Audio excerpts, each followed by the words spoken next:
اسلامی السلام علیکم ورحمۃ اللہ وبرکاتہ۔ الحمد للہ وکفا وسلام علی حبیبہ المصطفیٰ اما بعد فاعوذ باللہ من الشیطان الرجیم بسم اللہ الرحمن الرحیم ان اللہ وملائکتہ یصلون علی النبی یا ایہا الذین آمنوا صلوا علیہ وسلموا تسلیما اللہم صل علی سیدنا محمد معدن الجود والکرم وآلہ واصحابہ الکرام وابنہ الکریم وبارک وسلم صلاة دائمة سرمدا ابدا بحمدہ تعالی وبکرم مصطفیٰ صلی اللہ تعالی علیہ وسلم۔ آج کی شب میں قرآن عظیم کے 19 پارے مکمل ہو چکے۔ اللہ عز و جل بقیہ قرآن عظیم کے حصے کو صحیح تجوید سے پڑھنے اور آپ کو سماعت کرنے کی توفیق عطا فرمائے۔ آج ہم نے سورۃ الفرقان اور سورہ شعراء اور سورہ نمل کی تلاوت کی ہے۔ سورۃ الفرقان جو کل تلاوت ہوا تھا اس کا کچھ حصہ آج ہم نے تلاوت کیا ہے۔ قرآن کا ایک دوسرا نام بھی ہے فرقان، اور اللہ تعالیٰ نے اس سورہ کی شروعات یوں فرمائی تبارک الذی نزل الفرقان علی عبدہ، بلندی ہے، پاکی ہے اس ذات کے لیے جس نے فرقان کو اپنے بندے خاص پر اتارا۔ فرقان کیا اتارا؟ یہی قرآن عظیم۔ قرآن کا ایک دوسرا نام ہے فرقان۔ جیسے آپ مشہور سنتے بھی رہتے ہیں قرآن مجید فرقان حمید۔ فرقان کا مطلب ہوتا ہے فرق کرنے والا، حق اور باطل کے درمیان تمیز کرنے والا۔ اور اس کا نام فرقان اس آیت میں بھی آیا ہے شہر رمضان الذی انزل فیہ القرآن ھدی للناس وبینات من الھدی والفرقان، یعنی اللہ تعالیٰ نے رمضان کے مہینے میں قرآن کو اتارا۔ رمضان کا وہ مہینہ ہے جس میں قرآن اتارا گیا ہے، کس لیے؟ لوگوں کے لیے ہدایت ہے اور لوگوں کو فرق کرنے والا، حق اور باطل کے درمیان تمیز، امتیاز پیدا کرنے والا، یہ قرآن ہے۔ اور اس میں ایک آیت ہے، اللہ تعالیٰ فرماتا ہے قیامت کے دن کچھ لوگ کہیں گے یا ویلتا لیتنی لم اتخذ فلانا خلیلا، اے کاش میں فلاں کو دوست نہ بنایا ہوتا تو اچھا ہوتا۔ لقد اضلنی عن الذکر، کہ اس نے مجھے قرآن سے بلکہ ذکر اللہ سے روک دیا تھا، گمراہ کر دیا۔ کچھ لوگ صرف دوستوں کی وجہ سے دوزخ میں جائیں گے، اور اچھے دوست ہوں تو دوستوں کی وجہ سے جنت میں بھی جائیں گے۔ صحبت صالح ترا صالح کنت، صحبت طالع ترا طالع کنت، فارسی میں مشہور ہے۔ اچھے کی صحبت تجھے اچھا بنا دیتی ہے، برے کی صحبت تجھے برا بنا دیتی ہے۔ حضور اکرم صلی اللہ تعالیٰ علیہ وسلم نے بھی ارشاد فرمایا اچھوں کی صحبت ایسے ہے جیسے کوئی عطر کی دکان میں گیا اور آیا، اگرچہ عطر نہ لگایا ہو لیکن اس کے جسم میں خوشبو آنے لگ جاتی ہے دکان پہ جا کر آنے سے ہی۔ اچھے کی صحبت میں بیٹھنے کے بعد اس کے اخلاق کا اثر آ ہی جاتا ہے۔ اور برے کی صحبت کے متعلق حدیث پاک میں ہے ایسے ہی ہے جیسے کوئلے کے کان میں گیا، کام نہیں کیا پھر بھی کپڑوں پر کالک لگی جاتی ہے، تو اثر ہو ہی جاتا ہے۔ اسی لیے اپنی صحبتیں دیکھو میرے عزیزو، کس کے ساتھ بیٹھتے ہو، کس کے ساتھ اٹھتے ہو، کس کے ساتھ چلتے پھرتے ہو، کس کے ساتھ تمہارے زندگی کے ایام گزر رہے ہیں، یہ بہت ضروری ہے۔ اور یہ بھی فرمایا گیا کہ انسان اس کے دوستوں سے ہی پہچانا جاتا ہے، اس کے دوستوں سے ہی اس کی کیٹیگری متعین ہوتی ہے، کس کے ساتھ بیٹھتا ہے، کن لوگوں کے ساتھ رہتا ہے، اسی سے اس کا سٹیٹس بھی معلوم پڑتا ہے، اس کا معیار بھی پتہ چلتا ہے۔ چوروں کے ساتھ رہتا ہے، اگرچہ چوری نہیں کرتا لیکن چوروں میں نام اس کا مل جاتا ہے۔ بہت ساری جگہوں پر آپ نے دیکھا ہوگا نشہ تو نہیں کرتا لیکن جتنے نشیڑی ہیں ان کے ساتھ بیٹھتا اٹھتا ہے، لوگوں کے ذہن میں یہ بات آ جاتی ہے کہ اس کے اندر بھی وہی گر ہیں، وہی گن ہیں، یعنی جو اس کے دوستوں کے عادات و اطوار ہیں شاید اس کے اندر بھی ہوں گے۔ ہزار تم کہتے رہو کہ میں نہیں کرتا، لیکن وہ صحبت تمہاری تمہیں بدنام یہاں جب کرتی ہے تو پھر قیامت کے دن کیا ہوگا؟ اللہ تعالیٰ فرماتا ہے قیامت کے دن کچھ لوگ چیخ رہے ہوں گے، چلا رہے ہوں گے، یا ویلتا لیتنی لم اتخذ فلانا خلیلا، اے کاش میں فلاں کی دوستی نہ کیا ہوتا تو اچھا ہوتا۔ اسی لیے حضرت انس رضی اللہ تعالیٰ عنہ فرماتے ہیں مجھے زندگی میں سب سے زیادہ خوشی حضور کی ایک حدیث کی وجہ سے ہوئی۔ ایک حدیث میں نے سنا تو سب سے زیادہ خوشی ہوئی۔ کون سی؟ نبی کریم صلی اللہ تعالیٰ علیہ وسلم نے ارشاد فرمایا المرء مع من احب، آدمی قیامت کے دن اسی کے ساتھ اٹھایا جاتا ہے جس سے وہ محبت کرتا ہے۔ حضرت انس کہتے ہیں اس حدیث سے مجھے بہت خوشی ہوئی۔ پوچھا کیوں؟ کہا اس لیے کہ میں رسول اللہ سے محبت کرتا ہوں، میں نبی پاک صلی اللہ علیہ وسلم سے محبت کرتا ہوں، اور جو حضور سے محبت کرتا ہے، خلفائے راشدین سے محبت کرتا ہے، اولیاء امت سے محبت کرتا ہے، قیامت کے دن وہ انہی کے ساتھ اٹھایا جائے گا۔ اور باقی جو پردے پر ناچنے والے مجرا کرنے والوں سے محبت کرتا ہے وہ انہی کے ساتھ اٹھایا جائے گا۔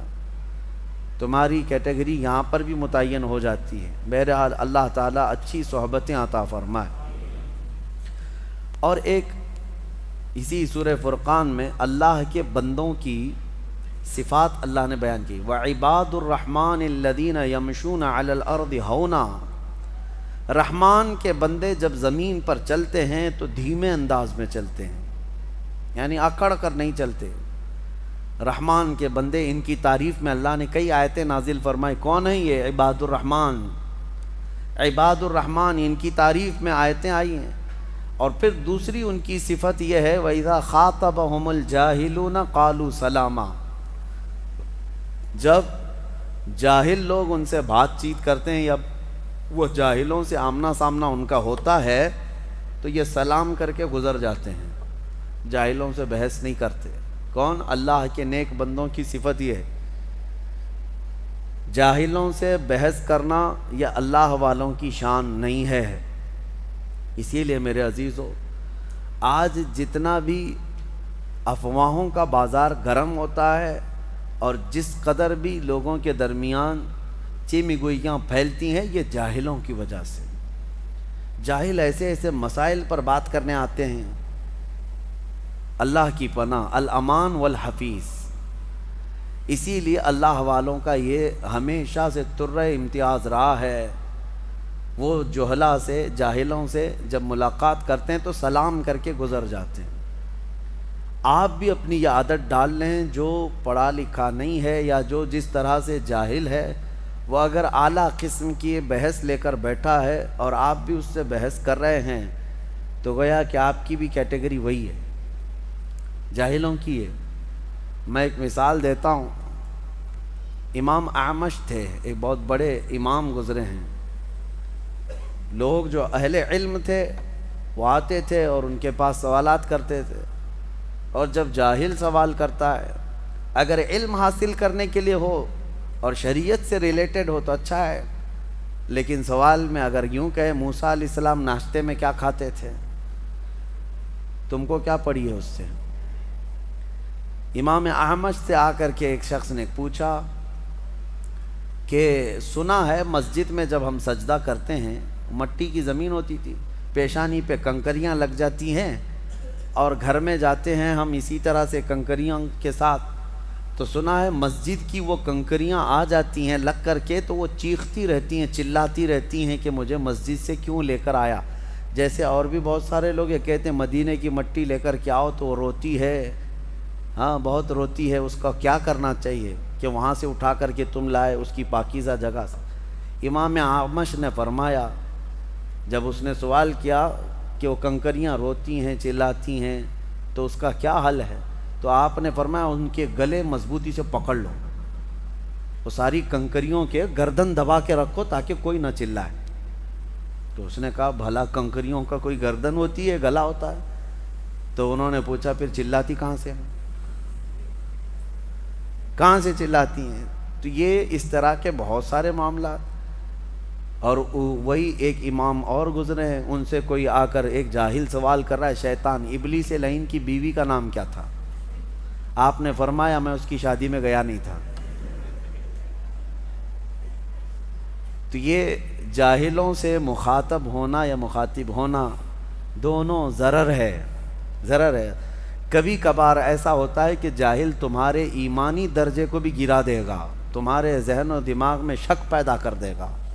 اسی لیے قرآن میں اللہ فرما رہا ہے رحمان کے بندے جب جاہلوں سے ملاقات کرتے ہیں سلام کر کے گزر جاتے ہیں، یہی بہت چیز ہے ان کے لیے، یہی بڑی چیز ہے، سلام کرو اور گزر جاؤ، زیادہ سے زیادہ خیریت پوچھ لو۔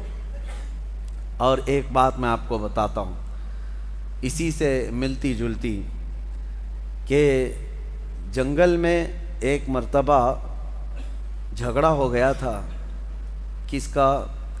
ایک گدھے کا اور ایک چیتے کا، گدھے کا اور چیتے کا جھگڑا ہو رہا تھا۔ کس بات پر؟ گدھا کہہ رہا تھا گھاس نیلی ہوتی ہے اور چیتا کہہ رہا تھا نہیں گھاس ہری ہوتی ہے، بہت جھگڑا کر رہے تھے۔ گدھے نے کہا نہیں نیلی ہوتی ہے، چیتا کہہ رہا نہیں ہری ہوتی ہے۔ دونوں فیصلہ کرنے کے لیے شیر کے پاس آئے، جنگل کا راجا تھا، تو دونوں نے جب یہ مقدمہ رکھا کہ گدھے کی بات یہ ہے چیتے کی بات یہ ہے، شیر نے کہا گھاس نیلی ہوتی ہے، گھاس نیلی ہوتی، گدھا صحیح کہہ رہا ہے۔ اس کو انعام بھی دیا اور کہا کہ چیتا غلط تھا اور اس کو کوڑے بھی مارے جائیں، 10 کوڑے مارے جائیں۔ تو وہ گھبرایا اور کہا بادشاہ سلامت، میرے حق میں اتنا برا فیصلہ کیوں؟ کہا کہ یہ تیری سزا ہے، گھاس تو ہری ہی ہوتی ہے، گدھے سے بات کیوں کیا؟ یہ تیری سزا ہے، گدھا تیرے لیول کا نہیں تھا، گھاس ہری ہی ہوتی ہے، لیکن جو تیرے لیول کا تھا نہیں اس سے تو مباحثہ کر رہا ہے، مناظرہ کر رہا ہے۔ تو یہ اس میں ایک درس ہے۔ لوگ آج جو نکڑ پہ بیٹھ کر کے مناظرے کر رہے ہیں، ڈیبیٹ کر رہے ہیں، ان کو دلائل چاہیے بخاری شریف سے، مسلم شریف سے، اور وہ بھی بحث کن معاملات میں کرتے ہیں؟ کبھی مولا علی کرم اللہ وجہہ الکریم کے متعلق، کبھی امیر معاویہ کے متعلق، کبھی خلفائے راشدین کے متعلق۔ ایسا لگتا ہے یہ سب کے آقا بیٹھے ہوئے ہیں جو ان میں فیصلہ کرنے بیٹھے ہیں، اور حضور پاک صلی اللہ علیہ وسلم کے علم غیب کے متعلق، ان کے حاضر و ناظر ہونے پر، ان کے بشر و نور ہونے پر ایسی بحثیں رہتی ہیں۔ میرے عزیزوں، میں یہ نہیں کہتا کہ آپ اسلامی ڈیبیٹ کا حصہ نہ بنیں، بالکل شوق سے، لیکن اصول پہلے علم حاصل کرو، اصول دین پڑھو، اس کے بعد شوق سے مناظرے کرو۔ اور یہاں حال یہی ہے کہ کسان جو ہے پھاوڑا چلاتا رہا کھیت میں اور اچانک کسی کا پیٹ درد ہوا، اس کو سرجن کے پاس لے جانا چاہیے کہ کسان کے پاس لے جانا چاہیے؟ اب اگر آپریشن تھیٹر میں کسان بھی آپریشن کرنے لگے تو کیا کرے گا؟ وہ پھاوڑے سے آپریشن کرے گا۔ اسی طرح سے جس کی جو فیلڈ نہیں ہے، جس کا جو میدان نہیں ہے، جب وہ اس میں کودتا ہے تو ادھر کی ادھر، ادھر کی ادھر کر دیتا ہے۔ اللہ تبارک و تعالی گمراہی سے محفوظ فرمائے، اسی لیے آدھا علم بھی مت حاصل کرو۔ میں نے دیکھا ہے بہتوں کو، ایک قاعدہ کچھ سیکھ لیا تو اس کو ہر جگہ فٹ کرنے لگ جاتے ہیں۔ اسلام کی باریکیاں، اصول دین، اصول فقہ، اصول حدیث، بہت اس میں باریکیاں ہیں۔ اور یہ جو جتنے بھی گمراہ فرقے ہیں نا، یہ اسی طرح سے گمراہ ہوئے، انہوں نے ایک قاعدہ سیکھا اور اس کو سب پہ فٹ کرنے لگے، سنیوں پر اس کو فٹ کرنے لگے، جو مشرکوں پر اتری ہوئی آیتیں تھیں، مشرکوں کے حق میں جو اتری ہوئی تھیں، ان آیتوں کو رسول پاک صلی اللہ علیہ وسلم پر جو اتری ہیں آیتیں مشرکین کے حق میں، وہ سنیوں پر فٹ کرنے لگ جاتے ہیں۔ گمراہی یہیں سے آتی ہے، اسی لیے آدھا علم حاصل مت کرو۔ مشہور محاورہ ہے، بلکہ ایک قول ہے، نیم حکیم خطرے جان، نیم ملا خطرے ایمان۔ یہ کہا جاتا ہے نا، آدھا ڈاکٹر جو ہے جان کا خطرہ ہے اور آدھا مولوی ایمان کا خطرہ ہے۔ اللہ تعالی حفاظت فرمائے۔ سورہ شعراء ہم نے تلاوت کی، جس میں کثیر انبیاء اکرام کا ذکر ہے، اتنی بہترین اس میں آیتیں ہیں۔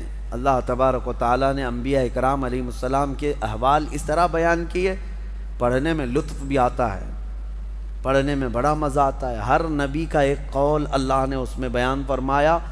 نوح علیہ السلام 950 سال تبلیغ کرتے رہے، لوط علیہ السلام اپنی قوم کو ڈراتے رہے، حضرت صالح علیہ السلام اپنی قوم میں اللہ کی بڑائی بولتے رہے، حضرت شعیب علیہ السلام، ان سب نبیوں کا ایک قول یہ ہے، وہ اپنی قوموں سے یہ کہتے تھے ان اجری وما اسألکم علیہ من اجر ان اجری الا علی رب العالمین، اے لوگو میں جو کچھ تمہیں سکھا رہا ہوں اس پر میں تم سے کوئی اجرت نہیں مانگتا، میرا اجر تو رب العالمین کے پاس ہے۔ یہ انبیاء اکرام کا قول تھا۔ اللہ تعالی ہمیں انہی کے نقش قدم پر چلا ہے۔ میں آپ سے یہی کہتا ہوں کہ ہم جو کچھ بھی یہاں خدمت کر رہے ہیں، نہ مسجد سے ہم اس کی کوئی اجرت کا مطالبہ کرتے ہیں، اور نہ ہی لوگوں سے مجھے کوئی توقع ہے، نہ ہی ہم نے کوئی مطالبہ رکھا ہے۔ اللہ تعالیٰ ان انبیاء کی سنت پر ہمیں زندہ رکھے، ہم جو کچھ بھی دین کا کام کر رہے ہیں مولا ہمارا اجر قیامت میں عطا فرمائے۔ ہاں اگر طے کر لیا آدمی، مانگ لیا، مطالبہ کیا، تو گویا کہ اس نے اپنی اجرت مانگ لیا اور دنیا میں برابر ہو گیا، اور مطالبہ نہیں کیا ہے تو انبیاء کی نیابت میں کام کر رہا ہے، وہ نبیوں اور رسولوں کی نیابت میں کام کر رہا ہے۔ شعراء جو ہے یہ لفظ ایک آیت کی وجہ سے اس پورے سورے کا نام ہی شعراء ہو گیا۔ شعراء شاعر کی جمع شعراء، جو شاعر ہوتے ہیں نا، شعر و شاعری کرنے والے، ان کے بارے میں قرآن کیا کہتا ہے؟ شاعر لوگوں کے بارے میں وَالشُّعَرَاءُ يَتَّبِعُهُمُ الْغَاوُونَ، اللہ فرماتا ہے یہ جتنے شاعر لوگ ہیں اکثر یہ گمراہی کی طرف جاتے ہیں، یہ گڑھے میں گر جائیں گے۔ ہوتا بھی یہی ہے۔ یہ کون سے شاعروں کے لیے ہے؟ جو نعت رسول پڑھتے ہیں یا اللہ کی حمد بیان کرتے ہیں اشعار میں، ان کے لیے نہیں ہے۔ فضول شاعری جو کرتے ہیں، دنیاوی لغویات، محبوبہ کا حسن بیان کر رہے ہیں، معشوقہ کے جلوے بتا رہے ہیں، یہ وہ شاعر ہیں جن کے بارے میں قرآن کہہ رہا ہے کہ یہ سب کے سب گمراہی کے گڑھے میں گرنے والے ہیں، سب کے سب گمراہی میں جائیں گے۔ ہاں لوگ اس کو آج ایک پروفیشن سمجھتے ہیں، شاعر بننا، کوی۔ اگرچہ پوئٹری جو ہے لوگوں کے دل بہلانے کے لیے ہوتی ہے، اور جو دل بہلانے کے لیے یہ سب چیزیں ہوتی ہیں انہی شاعروں کے بارے۔ ہاں اگر کوئی فکر کے لیے، اصلاح کے لیے اور تمہارے ذہن کو ابھارنے کے لیے شعر کہتا ہے، جیسے جنگوں میں صحابہ اکرام رجزیہ اشعار پڑھتے تھے کہ جب وہ اشعار پڑھتے تو لوگوں میں جوش آتا تھا اور جہاد میں آگے بڑھتے تھے، تو ان شاعروں کی مذمت نہیں آئی۔ حضور پاک کی تعریف بیان کرنے والے جو شعر ہیں، اس سے تمہارے دلوں میں حضور کی محبت پیدا ہوتی ہے۔ کیا اعلیٰ حضرت کے اشعار پڑھتے ہی ہمیں اللہ کے نبی کا حسن نہیں یاد آتا؟ محبت میں جھوم جاتے ہیں۔ جو بھی عاشقان رسول کے اشعار ہیں وہ پڑھ سکتے ہیں، ان کی مذمت نہیں آئی۔ اللہ کی حمد میں جو شعر بیان کیے گئے اس کی مذمت نہیں ہے۔ اولیاء امت کے متعلق جو اشعار ہیں، اسلام کی فضیلت میں، قرآن کی فضیلت میں، یا دینی معاملات علماء کی فضیلت میں جو اشعار ہیں، ان کی مذمت نہیں ہے۔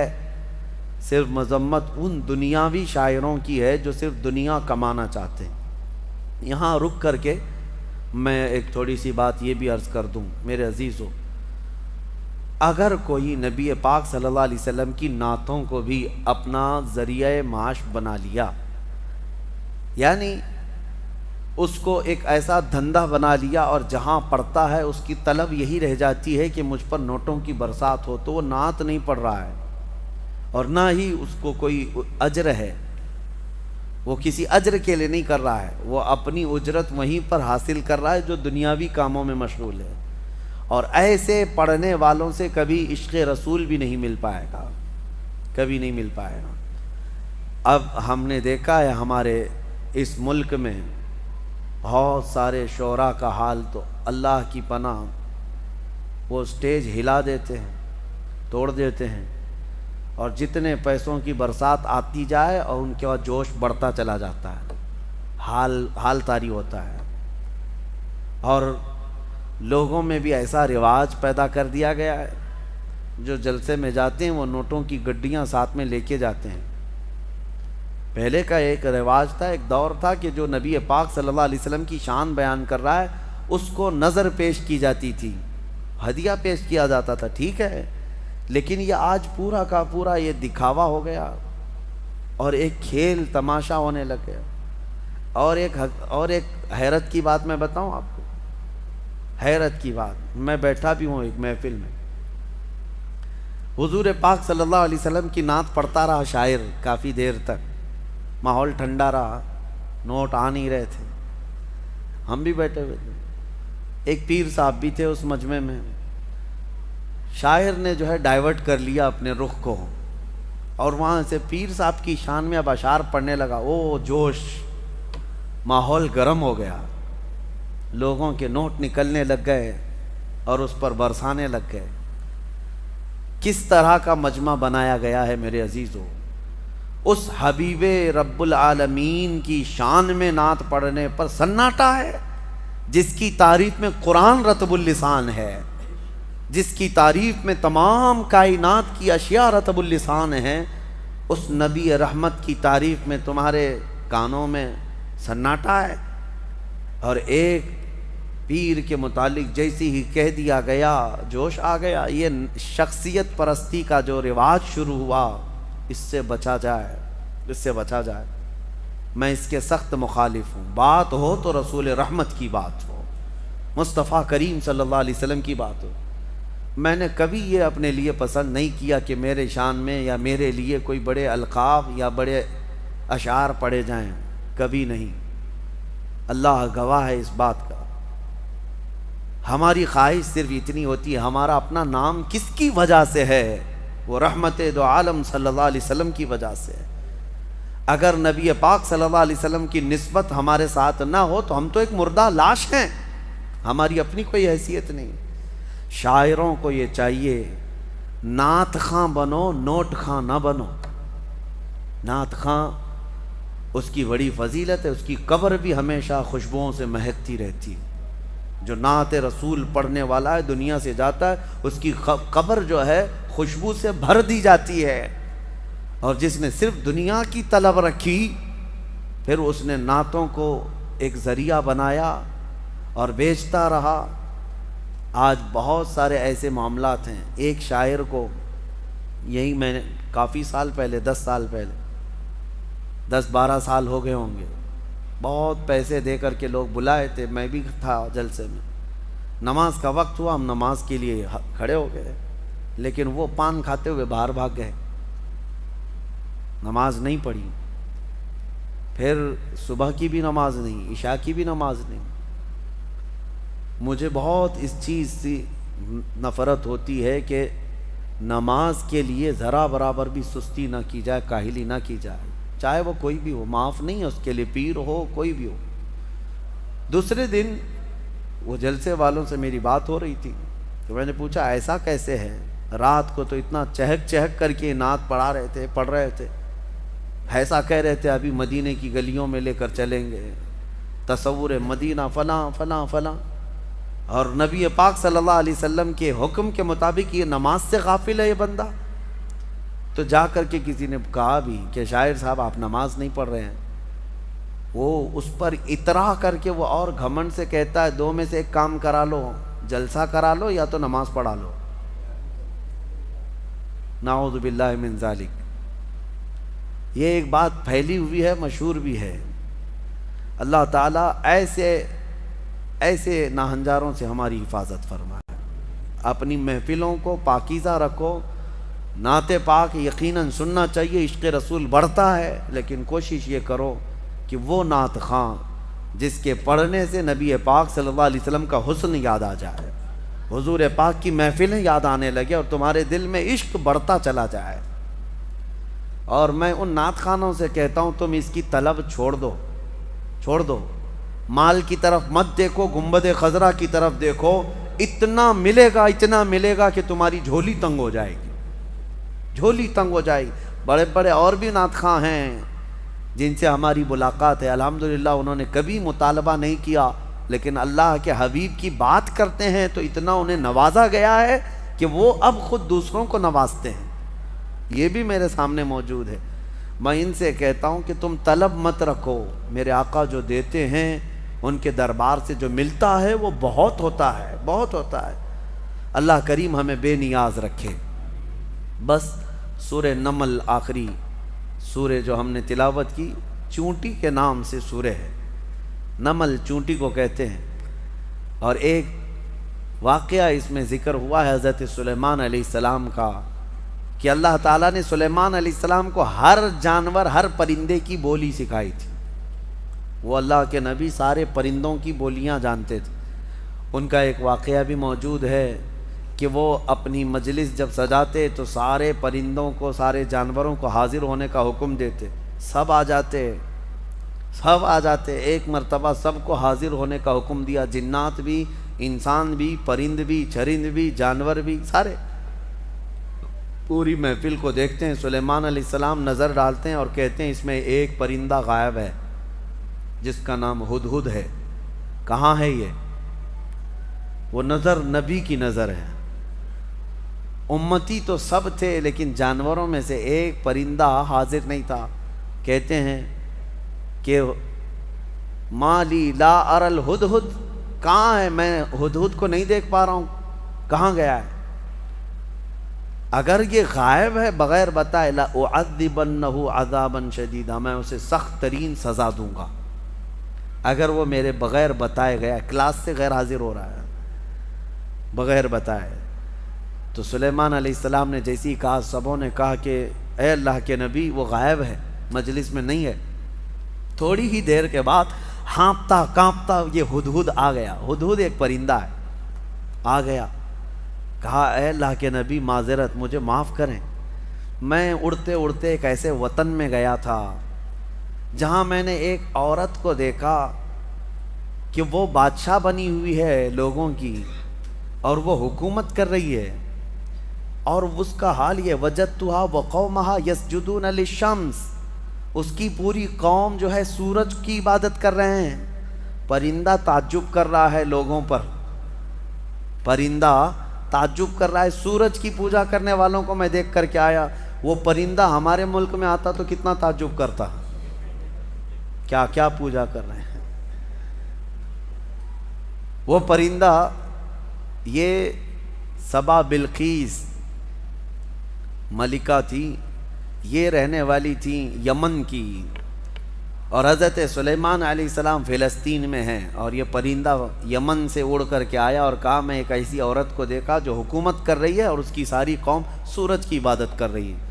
ان کو عقل نہیں ہے اے اللہ کے نبی، اور شیطان نے ان کے اعمال سجا کر کے دے دیے ہیں ان کو، اور بہکا کر کے رکھا ہے، کیا بتایا جائے، سب گمراہ ہیں۔ تو سلیمان علیہ السلام نے کہا ٹھیک ہے، تیرا عذر قابل قبول ہے کہ تو ایک ایسی خبر لے کر کے آیا ہے، کیونکہ سلیمان علیہ السلام کی حکومت تقریباً پوری دنیا پر قائم تھی ان کے دور میں۔ تو اب جب ان کی رعایا میں اس طرح کی بات پائی جا رہی ہے، یا کوئی دور دراز کوئی عورت حکومت کر رہی ہے چند لوگوں پر، اور یہ پرندہ خبر لے کر کے آیا، تو حضرت سلیمان علیہ السلام نے کہا ٹھیک ہے جا، میں تیرے ہی ہاتھ اسے پیغام بھیجتا ہوں۔ ایک خط لکھا جس میں شروع میں ہی لکھا بسم اللہ الرحمن الرحیم۔ یہ خط لے کر کے اس کو کہا کہ جا اس سے کہہ دے کہ تو اور تیری قوم یہ سورج کی عبادت چھوڑ کر اللہ وحدہ لا شریک کی عبادت کریں۔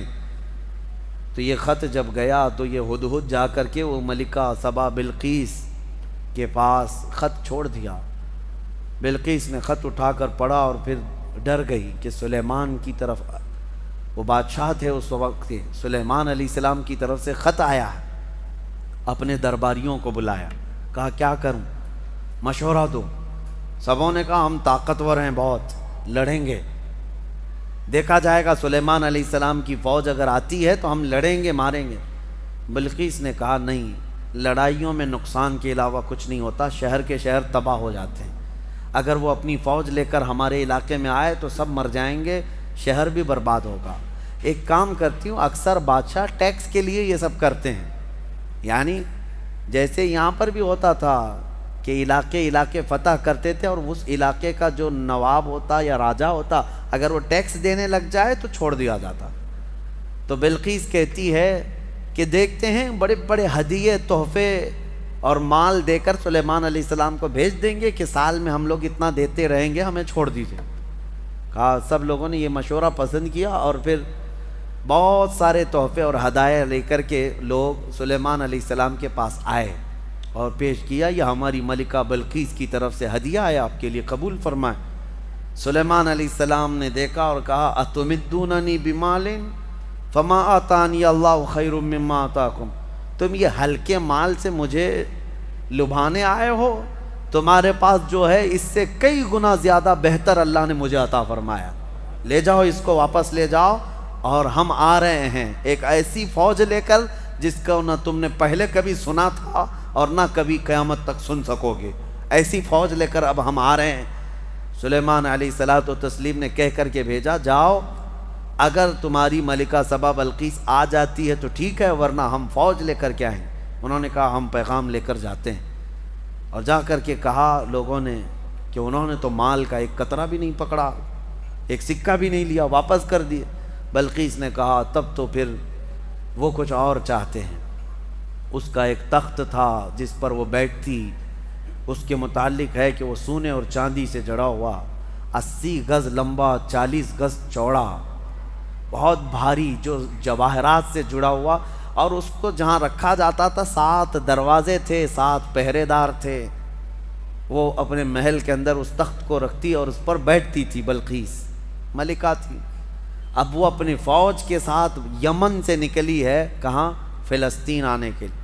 سلیمان علیہ السلام کو خبر ہوئی تو اپنی مجلس سجاتے ہیں اور اس کے بعد پوچھتے ہیں کوئی ہے میری مجلس میں جو بلقیس کے آنے سے پہلے اس کا تخت یہاں لے کر کے آ جائے؟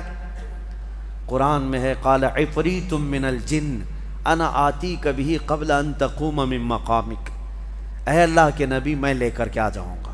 کون کہہ رہا ہے؟ ایک جن۔ عفریت من الجن کا مطلب ایک سرکش جن تھا، بہت بھاری دیو تھا، بڑا جن۔ وہ کہتا ہے کہ میں وہ تخت لے کر کے آ جاؤں گا۔ کب تک؟ کہتا ہے آپ کی مجلس ختم ہونے سے پہلے لے کے آؤں گا۔ جنات کی بڑی طاقت ہوتی ہے، اسی لیے بہت سارے بابا لوگ جنات کو قبضے میں کرنے کی کوشش کرتے ہیں۔ ہاں، کیا کیا عمل کر کر کے موکل حاصل کرنے کے لیے کوشش کرتے ہیں، اور یہ موکل ہوتے کیا ہے میں آپ کو بتاؤں۔ بیچاروں کو یہ خود کو نہیں پتا ان کی خود کی طاقت کتنی ہے، ان سے خود سے جنات بھاگ رہے ہوتے ہیں ڈر کے، آپ سے بھی ڈر کے بھاگتے ہیں جنات، آپ کو پتہ نہیں۔ اور حیرت کی بات یہ ہے کہ تم خود ان سے ڈرے ہوئے بیٹھے ہو، پتہ نہیں کہاں سے جن آ جائے، جن تم سے ڈر رہا ہے، پتہ نہیں انسان کیا کر لے گا، تمہاری طاقت زیادہ ہے۔ تو جن نے جب یہ کہا کہ آپ کی مجلس ختم ہونے سے پہلے میں لے کے آؤں گا، سلیمان علیہ السلام نے کہا اس سے بھی جلدی کوئی لا سکتا ہے؟ قرآن میں ہے قال الذی عنده علم من الکتاب انا آتیک بہ قبل ان یرتد الیک طرفک۔ سلیمان علیہ السلام کی امتیوں میں سے ایک انسان جو اس وقت کے ولی تھے، حضرت آصف بن برخیہ، کھڑے ہوئے، کہا اے اللہ کے نبی میں لے کے آؤں گا۔ کہا کب تک لاؤ گے؟ کہا آپ کی پلک جھپکنے سے پہلے لاؤں گا، آپ کی پلک جھپکنے سے پہلے میں لاؤں گا۔ یہ قرآن کے الفاظ میں بتا رہا ہوں۔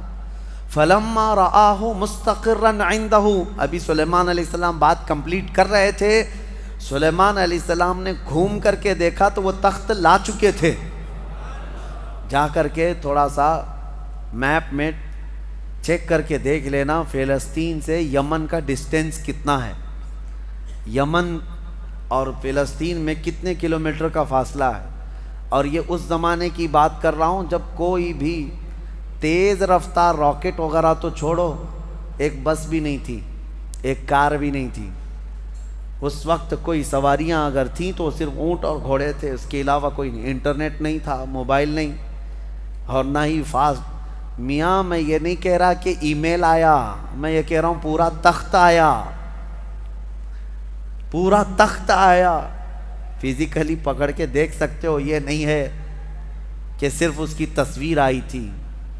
اب میں آپ کو بتاؤں سلیمان علیہ السلام نے جب یہ دیکھا تو کیا کہتے ہیں جانتے ہیں؟ اچھا ایک بات میں آپ کو بتا رہا ہوں، سلیمان علیہ السلام کون ہے؟ اللہ کے نبی ہیں، اور تخت جو لائے وہ کون ہے؟ اللہ کے ولی ہیں، نبی نہیں تھے، وہ ولی تھے۔ سلیمان علیہ السلام خود بھی تو لا سکتے تھے، ارے وہ جنات سے پوچھ رہے ہیں اور اپنے امتیوں سے پوچھ رہے ہیں۔ سلیمان علیہ السلام خود بھی تو لا سکتے تھے۔ یہ عقل کے اندھوں کو اس میں درس ہے جو نبی کی طاقت پر سوال کرتے ہیں۔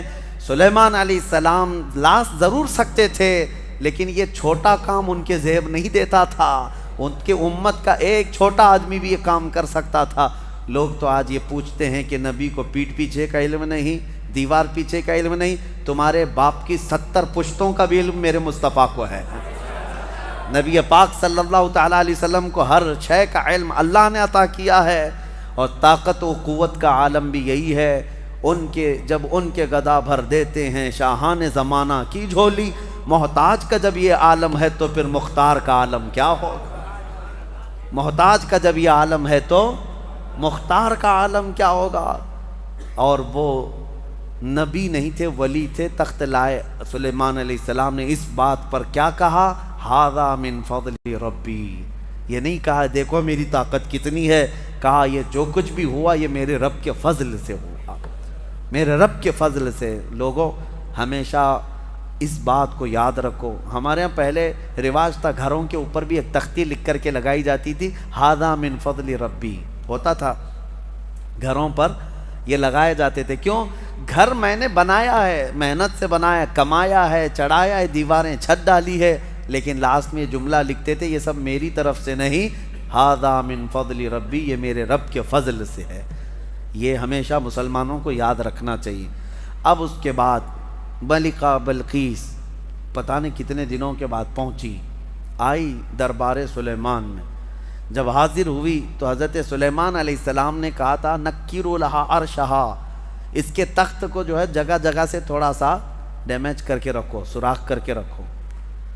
تخت اسی کا ہے، بلقیس کا۔ جب وہ آئیں سلیمان علیہ السلام کے پاس تو سلیمان علیہ السلام اس کو تخت کے پاس لے گئے۔ اہاکذا عرشکی، تیرا تخت بھی ایسا ہی ہے جس پر تو بیٹھتی ہے، تیرا تخت بھی ایسا ہی ہے؟ وہ غور سے دیکھتی ہے، قالت کأنہ ہوا، ایسا ہی نہیں یہی ہے، یہ تخت ایسا ہی میرے تخت کی طرح نہیں، یہی ہے میرا تخت۔ اور اس کے بعد جب اس نے طاقت سلیمان کو دیکھا تو کہتی ہیں اسلمت مع سلیمان للہ رب العالمین، میں سلیمان علیہ السلام کے ساتھ رب العالمین اللہ پر ایمان لے آتی ہوں۔ اسلمت کا مطلب ہوتا ہے اسلام لائی، ملکہ بلقیس بھی اسلام لائی، ہاں سبا بلقیس بھی اسلام لائی، یہ لفظ ہے اسلمت۔ انشاءاللہ اس زمانے کی بھی کوئی وکٹوریا ہوگی وہ بھی اسلمت کہے گی، جب طاقت مصطفیٰ کریم صلی اللہ علیہ وسلم کے مظاہرے دیکھے تو وہ اسلمت کہے گی کہ میں اسلام لائی۔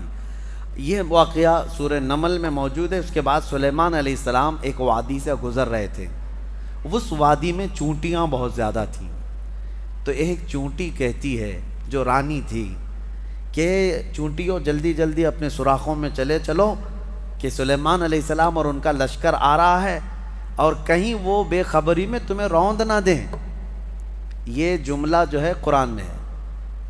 چونٹی کہتی قالت یا ایھا النمل ادخلوا مساکنکم لا یحطمنکم سلیمان وجنودہ وہم لا یشعرون، سلیمان اور ان کی جو فوج ہے کہیں وہ بے خبری میں تمہیں روند نہ دیں، جلدی جلدی اندر چلو۔ وادی نمل جو ہے نا، یہ چونٹیوں کی وادی، تفسیر میں یہ بتایا گیا ہے کہ ابھی 4.5 کلومیٹر دور تھی، 3 میل یعنی 4.5 کلومیٹر دور سلیمان علیہ السلام ابھی نکلے تھے۔ اسی وقت چونٹی کو پتہ چل گیا کہ اللہ کے نبی اور ان کی فوج، ان کی امت آ رہی ہے، اور جب اس چونٹی نے یہ بات کہی سب دوڑنے لگی اپنے سوراخوں میں۔ تو اب آگے کی آیت سنو، حیرت ہوتی ہے۔ سلیمان علیہ السلام کے بارے میں قرآن کہتا ہے فَتَبَسَّمَ ضَاحِكًا مِّن قَوْلِهَا، چونٹی کی یہ بات سن کر کے حضرت سلیمان علیہ السلام مسکرا پڑے۔ سلیمان علیہ السلام مسکرا پڑے۔ کبھی آپ نے چونٹی کی بات سنی؟ مچھر کی تو سمجھ میں آتی ہے، کان کے پاس آ کر کے گھیں گھیں گھیں کرتا ہے، لیکن میں نے تو چونٹی کی آج تک نہیں سنی۔ آپ نے سنی ہے؟ ہوتی ہے آواز اس کی بھی آواز ہوتی ہے، اور آواز بھی اگر سن لیا تو بات کیا کر رہی ہے کون بتائے۔ لیکن قرآن میں ہے حضرت سلیمان علیہ السلام اس چونٹی کی بات پر ہنس پڑے، مسکرا دیے، وہ بھی 4.5 کلومیٹر دور۔ ابھی سلیمان علیہ السلام اس وادی میں پہنچے نہیں اور چونٹی کی بات اتنی دور سے سن لیا۔ میرے عزیزو، وہ بنی اسرائیل کے نبی سلیمان علیہ السلام کے کان ہیں جو چونٹیوں کی آواز کو سنتے ہیں، اور ہم محمد الرسول اللہ کی طاقت کی بات کر رہے ہیں۔ اس یوں ہی بریلی کے امام نے نہیں کہا تھا، دور و نزدیک کے سننے والے وہ کان لالے کرامت پہ لاکھوں سلام۔ قرآن جب کہتا ہے کہ چونٹی کی بولی ہوئی بات اللہ کے نبی سلیمان علیہ السلام سن سکتے ہیں، تو امتی کا پکارا ہوا، امتی کی پکاری ہوئی فریاد مدینے کے تاجدار کیوں نہیں سن سکتے؟ سنیں گے، ضرور سنتے ہیں۔ ہم یہاں سے پکاریں، وہ وہاں سے سنیں، مصطفیٰ کی سماعت پہ لاکھوں سلام۔ یہ اپنے اپنے نصیبے کی بات ہے میرے عزیزو۔ جس کو لگتا ہے نہیں سنتے، جس کو لگتا ہے کہ وہ نہیں سنتے، اللہ کرے کہ وہ یوں ہی جل جل کر کے مر جائے، اس کی دنیا میں بھی کوئی نہ سنے گا اور آخرت میں بھی اس کی کوئی نہ سنے گا۔ اور ہم یہ عقیدہ رکھتے ہیں میرے آقا یہاں بھی سنتے ہیں، وہاں بھی سنتے ہیں۔ اسی لیے حدیث میں ہے کہ جب قیامت کے دن کوئی تمہاری نہیں سن رہا ہوگا، اس وقت میں تمہاری سن رہا ہوں گا، اور حضور اس وقت کہہ رہے ہوں گے انا لہا، آؤ میں تمہاری شفاعت کے لیے ہوں۔ اللہ کریم ہمیں حضور کے جلووں میں زندگی عطا فرمائے، ان کے قدموں میں موت عطا فرمائے۔ وآخر دعوانا ان الحمد للہ رب العالمین۔ السلام علیکم۔